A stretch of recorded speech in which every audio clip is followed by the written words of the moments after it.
तो good morning.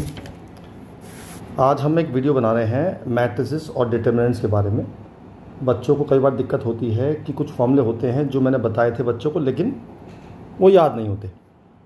तो मैं इसकी वीडियो बनाता हूँ। एक पहला फॉर्मूला था जो हमारे फॉर्मूला था वो था कि अगर मैं a इंटू बी, मतलब अगर मैं करता हूँ a into B whole transpose करता हूँ तो वो होता है b transpose into A transpose के। ऑर्डर हमारा उल्टा हो जाता है, ये बात याद रखिएगा।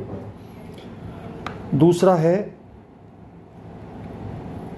कि अगर मैं किसी कांस्टेंट की मल्टीप्लाई a में करता हूँ, मैट्रिसेस a में, और उसका होल ट्रांसपोज करता हूँ, तो अगर मैं ट्रांसपोज करता हूँ उसके बाद मल्टीप्लाई करता हूँ तो सेम वैल्यू आती है। तीसरा फॉर्मूला होता है अगर हमारी एक मैट्रिसेस A है जो कि सिमेट्रिक हमें दे रखी है, तो अगर A सिमेट्रिक है तो उसका इन्वर्स जो होगा वो भी सिमेट्रिक होगा। आगे चलते हैं। चौथा फॉर्मूला है मैट्रिसेस का, अगर मैं A इंटू बी का होल इन्वर्स करता हूँ तो भी ऑर्डर उल्टा होता है, यानी कि तो हो जाएगा B inverse into A inverse. चलिए जी नेक्स्ट। अगर मैं ए इन्वर्स के बाद फिर ट्रांसपोज करूं या ट्रांसपोज करने के बाद इन्वर्स करूं, रिजल्ट सेम आएगा। ठीक है जी। तो ये मेन फॉर्मूले हैं जो मैट्रिसेस में काम आते हैं। अच्छा जी, अब कुछ खास फॉर्मूले जो होते हैं वो डिटरमिनेंट में काम आते हैं, वो ज़्यादा इंपॉर्टेंट है बजाय इसके। ये भी इंपॉर्टेंट है पर वो ज़्यादा है। डिटरमिनेंट, पहला फॉर्मूला डिटरमिनेंट का है कि अगर मुझे के ए का होल डिटरमिनेंट निकालना है तो वो होता है के की power n into determinant A, और इसमें जो n होता है उसे बोलते हैं ऑर्डर। अगर मेरा ऑर्डर 3/3 का है तो मैं n को 3 लूँगा। अच्छा, आप कहोगे कि अगर 3/2 का आ गया तो मैं n क्या लूँ? तो मैं बता दूँ आपको, डिटरमिनेंट में कभी भी ऑर्डर अलग अलग नहीं होते हैं। मतलब अगर 3/3 होगा या 2/2 होगा या 4/4 होगा, मतलब हमेशा सेम होते हैं। तो n आपने लेना है कोई सा भी एक। जैसे एग्जांपल लेता हूँ मैं, मान लो मैंने एक मैट्रिसेस ली A और ये ले ली मैंने 1 2 3 4। अगर मैं इसका डिटरमिनेंट निकालता हूँ तो इसका डिटरमिनेंट आता है this into this minus this into this, यानी कि 4 - 6 - 2 आता है। अब जो पहला फॉर्मूला लिखवाया मैंने आपको के ए का, मान लो मैं आपसे कहूँ 8a का होल डिटरमिनेंट चाहिए, तो ये हो जाएगा 8 की power n into determinant a। इसमें n कितना होगा? दिस मैट्रिसेस दिस इज 2/2, तो मेरा n 2 हो गया, तो मेरा हो जाएगा 8 की पावर 2 इंटू -6, ये हो जाएगा 64 इंटू -6। ये मेरा आंसर आ जाएगा। ठीक है जी, ये पहला फॉर्मूला।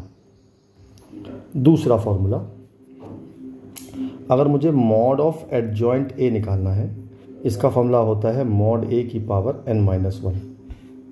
जैसे इस क्वेश्चन में मेरा मॉड a आ चुका -6 और n मेरा 2 है, तो 2 - 1 डायरेक्ट लिख देंगे -6 की पावर 1, और जो कि -6 ही आ जाएगा। ठीक है जी। तीसरा फॉर्मूला, ये पहला ये दूसरा। अब तीसरा फॉर्मूला होता है कि अगर मैं a इंटू एडजॉइंट a करूँगा या एडजॉइंट a इंटू a करूँगा, इसकी वैल्यू आती है मॉड a इंटू आई।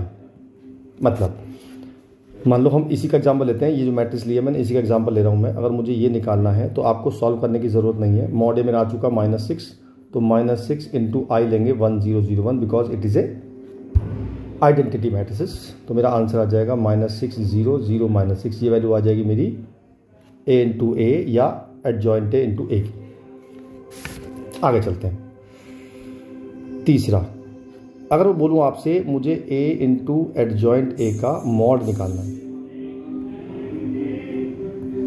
तो इसका फॉर्मूला होता है मॉड a की पावर n। तो इसमें n 2 है और मॉड a मेरा -6 है, तो ये आ जाएगा 36। ओके, आगे चलते हैं। चौथा, अगला फॉर्मूला आता है, अगर मैं बोलूँ आपसे एडजॉइंट a का ट्रांसपोज और एडजॉइंट a का होल ट्रांसपोज दोनों एक ही बात है। इसको आपको समझाने की ज़रूरत नहीं है, ये सिंपल है। पांचवा फॉर्मूला आता है कि अगर मैं बात करूं एडजॉइंट ए का एडजॉइंट, मतलब एडजॉइंट ऑफ एडजॉइंट ए, तो इसका फॉर्मूला होता है मॉड ए की पावर n-2 इंटू ए, यानी कि मॉड ए मेरा -6 आ चुका, मॉड ए की पावर n मेरा 2 है, 2 - 2 इंटू ए, तो एडजॉइंट ऑफ एडजॉइंट ए आ जाएगा, ये वैल्यू हो जाएगी 1 क्योंकि -6 की पावर 0 इंटू ए, तो ये ए ही आ जाएगा। 6 फॉर्मूला, अगर मैं आपसे पूछूं एडजॉइंट ऑफ एडजॉइंट ए का मॉड, तो ये होता है हमारा मॉड ए की पावर n-1 का स्क्वायर। ठीक है, तो मॉड ए मेरा आ चुका -6, n मेरा 2 है, 2 - 1 का स्क्वायर, तो -6 की पावर 1, तो -6 ही आ जाएगा। ठीक है, तो ये आपको याद करने हैं सारे फॉर्मूले, और इन पे क्वेश्चन बनते हैं ऑब्जेक्टिव, राइट। तो इन्हें आप याद करिए और आपका पेपर एग्जाम वगैरह जो भी आए उसमें के बाद रिवाइज कर लीजिएगा, तो आपके सारे फॉर्मूले कवर हो जाएंगे। ऑलराइट, चलिए अगली वीडियो में फिर मिलते हैं किसी नए कंसेप्ट के साथ, तब तक के लिए बाय बाय।